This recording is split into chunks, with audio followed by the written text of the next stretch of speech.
The city never slept, and neither did the terror that had begun to grip it. A killer was on the loose, one who left behind a chilling, almost absurd signature.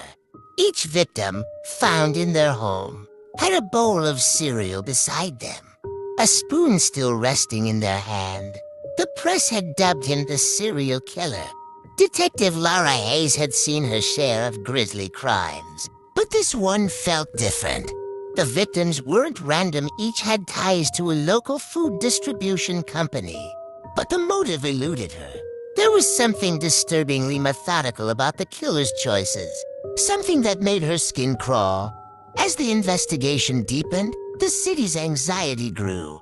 People locked their doors at night, and every grocery store shelf seemed to mock them with the very thing that had become a symbol of death. But there was no pattern, no obvious connection. That was until Lara discovered a trail leading her to a small, unnoticed warehouse on the outskirts of town. Inside, she found rows upon rows of cereal boxes, each with a peculiar, cryptic symbol on the side. A series of grainy security footage revealed the killer, a man in his 30s. Calm, collected, methodical. His face was hidden by a mask, but the look in his eyes cold, calculating, told Lara everything she needed to know. As she walked deeper into the warehouse, she stumbled across his final setup.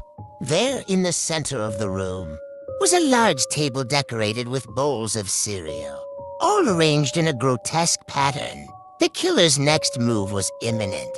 Suddenly, the lights flickered, and Lara heard the faint sound of a spoon scraping against porcelain.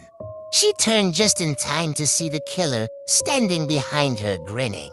"This is the final serving," he whispered, his voice low and menacing. Before Lara could react, he lunged at her, but she was ready. A shot rang out. The killer crumpled to the ground, cereal spilling from the box he had been clutching. As Lara stood over him, the realization hit. It wasn't about the cereal. It was a twisted game, one that fed off her fear and confusion.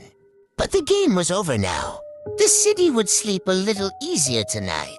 But Lara knew one thing: there would always be another killer waiting in the shadows, ready to start a new game.